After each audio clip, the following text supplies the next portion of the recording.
So you don't have time to consume an entire podcast. That's okay. Enjoy the highlights on TRS Clips. Make sure you subscribe. Make sure you hit that bell icon.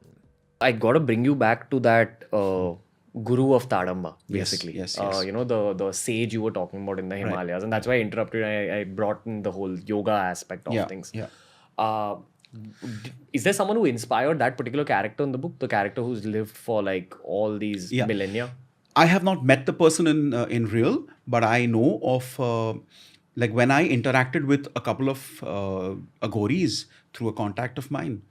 I was told of certain advanced Aghoris. Now, let me be very honest to say that in the book, I have put the name Maha Aghoris because there has to be a differentiation. Okay, otherwise they are Aghoris.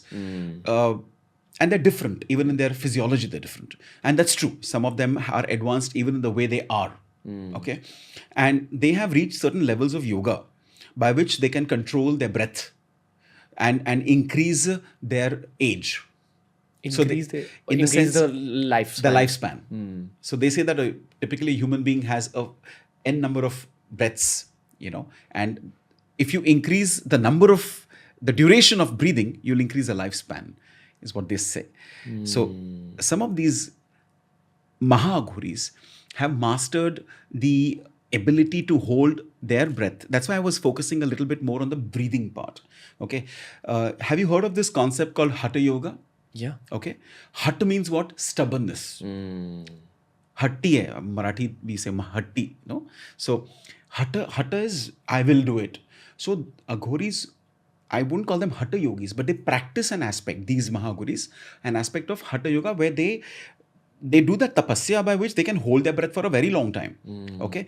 And I wouldn't say that the Aghori I spoke to specifically mentioned that there is an Aghori who's lived for 5,000 years or 10,000 years, etc. Like I said, some things have been reimagined to basically drive a point across that Aghoris also meditate. Aghoris also do their yoga. They just don't sit on a funeral pyre in a cremation ground and sit like madmen. No, they don't. That's only a part that is seen. There are many parts which are not seen. And when I went to meet these Aghoris as well, like I said earlier, it's not about trying to get them to, give a pose or, extract them on a video and then put it. If you're honestly keen, they'll tell you a few things. There are some things that they will not. For example, what I found out is they're initiated into mantra japa as well. Okay? Jaise I have been initiated. As a sadhaka, as a student, a guru initiates. They're also initiated. And they're also sent to a cremation ground with certain things that they have to do, which we may think aise baith ke kuch kar rahe hain. But they have certain structures.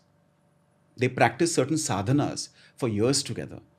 And I think it is important for the viewers to understand that and not completely get caught on to the fact that they only eat this and they only do that. There's so much more. So this is what I wanted to talk about with respect to those yogis, these Maha Aghoris who have mastered the ability to extend their life. And why do they do that? The viewers may wonder why.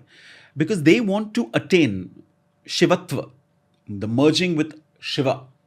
So they have two choices. One is take a rebirth, again be born. Otherwise, extend your life. But then when they extend the life, it's not like they get old and stuff. That's where the yoga helps them. You meet any yogi or any person who's been practicing yoga for a long time, you will find that their general energy is high. Their aura is different. Even their physicality is different. Yeah. Some people do look much younger than their age. No, for real. And that's one thing I wanted to bring up, that yoga definitely changes the way you look. I was talking about myself. Just kidding. I'm talking about you as well, sir. But generally, I've observed that people who are proper practitioners of yogic lifestyles, and I'm not just talking about the asanas, I'm talking about the overall life, eating right, breathing right, practicing pranayam, they just look different. Can I just add something here? As you were saying this, it flowed into my mind. Some people think that when you look at an Aghori, if you see this, the face, right? If you see this face, it's a bit scary, isn't it? Yeah. Bhasma hai. But there is a lot of karuna as well. What is karuna? Love. Which, if you see the eyes, you'll feel that. I have seen and I've heard of Aghoris when they complete a kriya as in a sankalp, and I had to say this to you.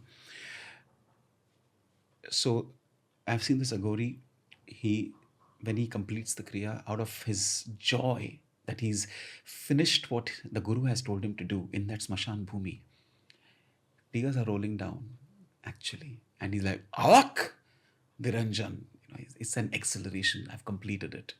There is an element of joy. So they are not completely emotionless, or some people think they're only angry people.